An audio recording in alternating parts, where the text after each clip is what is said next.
Hello കൂട്ടുകാരെ, എല്ലാവർക്കും സ്വാഗതം. ഇന്ന് ഞാൻ പറയാൻ പോകുന്ന കഥയുടെ പേരാണ് രാജകുമാരിയും മാന്ത്രികമരവും. പണ്ട് പണ്ട് സുവർണരാജ്യം എന്നൊരു രാജ്യമുണ്ടായിരുന്നു. മിത്രസേനൻ ആയിരുന്നു അവിടുത്തെ രാജാവ്. ആ രാജാവിനും രാജ്ഞിക്കും മക്കൾ ഉണ്ടായിരുന്നില്ല. സമൃദ്ധിയും സന്തോഷവും കളിയാടുന്ന രാജ്യമായിരുന്നു സുവർണ രാജ്യം. എങ്കിലും അനന്തരാവകാശികൾ ഇല്ലല്ലോ എന്ന ചിന്ത അവരെ വിഷമിപ്പിച്ചിരുന്നു. ഒരു ദിവസം ആ കൊട്ടാരത്തിൽ ഒരു സന്യാസി വന്നെത്തി.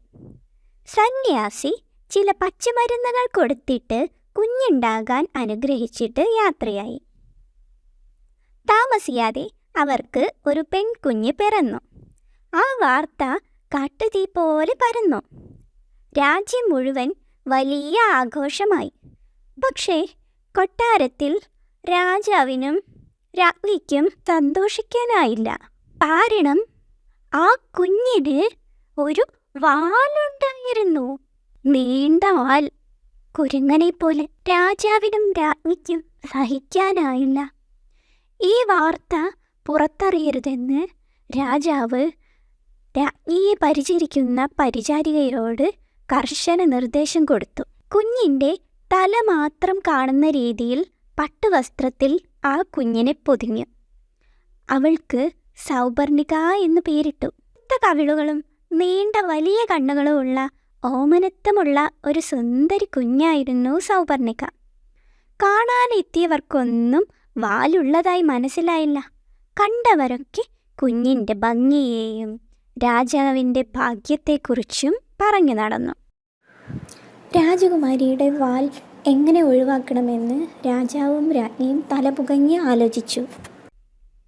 ഒടുവിൽ കൊട്ടാരം വൈദ്യനെയും രാജഗുരുവിനെയും അറിയിച്ചു. കൊട്ടാരം വൈദ്യൻ ഇതിനുള്ള വൈദ്യം അറിയില്ലെന്ന് പറഞ്ഞു.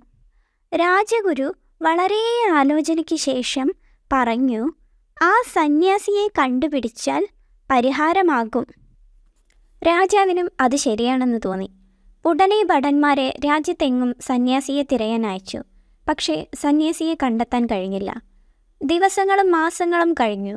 രാജകുമാരി വളരുന്ന മുറയ്ക്ക് വാലും വളരാൻ തുടങ്ങി. അങ്ങനെയിരിക്കെ ഒരു ദിവസം സന്യാസി വന്നു. രാജാവ് വിവരമെല്ലാം അറിയിച്ചു. സന്യാസി അല്പനേരം ധ്യാനിച്ചിട്ട് പറഞ്ഞു, അങ്ങ് ദൂരെ കൊടിഞ്ഞിമലയിൽ ഒരു മാന്ത്രിക മരമുണ്ട്. ആ മരത്തിൽ നിന്നും ഒരു പ്രത്യേക തരം സുഗന്ധം പ്രവഹിക്കും. ആ മരത്തിൽ ഉണ്ടാകുന്ന പഴം കഴിക്കുകയും ഇല അരച്ച് വാലിൽ തേക്കുകയും ചെയ്താൽ വാൽ തനിയെ ചുരുങ്ങിയില്ലാതാകും. ഈ മരത്തിലും അതിൻ്റെ ചുറ്റിലും കൊടിയ വിഷമുള്ള സർപ്പങ്ങളാണ്. ധാരാളം വിഷജന്തുക്കളുമുണ്ട്. ആർക്കും ഇതുവരെ ആ പഴം കഴിക്കാൻ പറ്റിയിട്ടില്ല. ഇത് കേട്ട് രാജാവ് വിഷമിച്ചെങ്കിലും നിരാശനായില്ല. അദ്ദേഹം ഉടനെ തന്നെ ഏറ്റവും മിടുക്കരായ പടയാളികളെ അയച്ചു. പക്ഷേ ആരും തിരിച്ചു വന്നില്ല. രാജാവ് നിരാശനായി. പഴം കൊണ്ടുതരുന്നവർക്ക് ധാരാളം സമ്മാനങ്ങൾ കിട്ടുമെന്ന് വിളംബരം ചെയ്തു. പലരും വന്നെങ്കിലും ആർക്കും പഴം കിട്ടിയില്ല. പലരും തിരിച്ചു വന്നതുപോലുമില്ല. രാജകുമാരിയും വാലും വളർന്നുകൊണ്ടേയിരുന്നു. പുറം ലോകവുമായി ബന്ധമില്ലാതെയാണ് രാജകുമാരിയെ വളർത്തിയത്. എന്നിരുന്നാലും രാജകുമാരിയെ എല്ലാത്തരം വിദ്യകളും ആയോധനമുറകളും രഹസ്യമായി അഭ്യസിപ്പിച്ചിരുന്നു. നല്ല മിടുക്കിയും ധീരയുമായിരുന്നു സൗപർണിക. അവൾക്ക് ധരിക്കാൻ പ്രത്യേകതരം പാവാടകളും വസ്ത്രങ്ങളുമായിരുന്നു. എല്ലാം വാൽ മറിഞ്ഞു കിടക്കുന്ന തരത്തിലുള്ളവയായിരുന്നു. തൻ്റെ പ്രത്യേകത രാജകുമാരി മനസ്സിലാക്കിയിരുന്നു. പക്ഷേ അവൾക്ക് എല്ലാം ശരിയാകുമെന്ന ശുഭാപ്തി വിശ്വാസമുണ്ടായിരുന്നു. പഴത്തിൻ്റെ രഹസ്യമൊക്കെ അവൾ മനസ്സിലാക്കിയിരുന്നു. വാലിൻ്റെ കാര്യം രഹസ്യമായി തന്നെയിരുന്നു. 18 സംവത്സരം കഴിഞ്ഞു. അവൾ വളർന്ന് അതീവ സുന്ദരിയായി. അതോടൊപ്പം അവളുടെ വാലും വളർന്നിരുന്നു.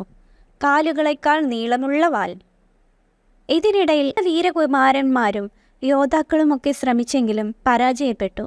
പലരും തിരികെ വരിക പോലും ചെയ്തില്ല. രാജകുമാരി തനിക്ക് പഴം പറിക്കാൻ കഴിയുമെന്നും തനിയെ പോകാൻ അനുവദിക്കണമെന്നും രാജാവിനോട് വാശി പിടിച്ചു. അവസാനം രാജാവും രാജ്ഞിയും മനസ്സില്ലാ മനസ്സോടെ സമ്മതിച്ചു. കുമാരി തനിയെ യാത്ര തുടങ്ങി.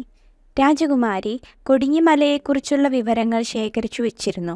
ബുദ്ധിമതിയായ കുമാരിക്ക് എന്തൊക്കെ ചെയ്യണമെന്നതിനെക്കുറിച്ച് കൃത്യമായ ധാരണയുണ്ടായിരുന്നു. കുതിരപ്പുറത്തായിരുന്നു യാത്ര. തൻ്റെ നീളമുള്ള വാൽ ചുരുട്ടി അരയോട് ചേർത്ത് കെട്ടിവെച്ചു. പടച്ചട്ടയണിഞ്ഞു. വാളും അമ്പുമൊക്കെ കയ്യിൽ കരുതി. ഭൂപടവും ഭക്ഷണവും മറ്റു വസ്തുക്കളും കുതിരപ്പുറത്ത് വച്ച് കെട്ടി യാത്ര ചെയ്ത് അവസാനം മലയിൽ എത്തി. എതിരെ വന്ന ദുഷ്ടമൃഗങ്ങളെ അമ്പെയ്തു കൊന്നും വഴിയിൽ തടസ്സമായി നിന്നിരുന്ന മരച്ചില്ലകൾ വെട്ടിമാറ്റിയും മരത്തിൻ്റെ അടുത്തെത്താറായി. കുമാരി കുതിരപ്പുറത്തു നിന്നും ഇറങ്ങി. അവിടം നിറയെ മരത്തിൻ്റെ സുഗന്ധം വമിച്ചിരുന്നു. കുമാരി നിറയെ പഴങ്ങളുള്ള ആ മരം കണ്ടു. മരത്തിലും ചുറ്റിനും വിഷസർപ്പങ്ങളെയും കണ്ടു. ഇത് തന്നെ മരമെന്ന് കുമാരിക്ക് മനസ്സിലായി. കുമാരി തൻ്റെ വാൽ കെട്ടിവെച്ചത് അഴിച്ചു. കയ്യിൽ കരുതിയിരുന്ന മരുന്ന് വാൽ മുഴുവൻ തേച്ചു. വിഷജന്തുക്കളെ മായ്ക്കാൻ കൊട്ടാര വൈദ്യനെ കൊണ്ട് ഉണ്ടാക്കിപ്പിച്ചതായിരുന്നു ആ മരുന്ന്. ആ നീളമുള്ള വാൽ ഒരു സർപ്പത്തെപ്പോലെ മരത്തിലേക്ക് ചുഴറ്റി. മരത്തിലെ സർപ്പങ്ങളെല്ലാം പതിയെ ഓരോന്നോരോന്നായി മയങ്ങി താഴെ വീണു. കുമാരി തൻ്റെ വാൽ കൊണ്ട് മരത്തിൻ്റെ ചില്ലയിൽ ചുറ്റിപ്പിടിച്ച് പതിയെ പിടിച്ചു കയറി. കായകളും ഇലകളും പറിച്ചു. ഒരു നിമിഷം പോലും വൈകിക്കാതെ രാജകുമാരി ആ പഴം കഴിച്ചു. ഇല ഞെരടിപ്പിഴിഞ്ഞ് ചാറ് വാലിൽ തേച്ചു. അല്പസമയത്തിനകം തന്നെ കുമാരിയുടെ വാൽ ചുരുങ്ങി ഇല്ലാതെയായി. കുമാരിയുടെ സന്തോഷത്തിന് അതിരില്ലായിരുന്നു. കുമാരി ഉടനെ കൊട്ടാരത്തിലേക്ക് പുറപ്പെട്ടു. കുമാരിയെ കണ്ട രാജാവും രാജ്ഞിയും സന്തോഷത്താൽ മതിമറന്നു. തൻ്റെ മകളുടെ കഴിവിലും ബുദ്ധിയിലും അവർ അഭിമാനിച്ചു.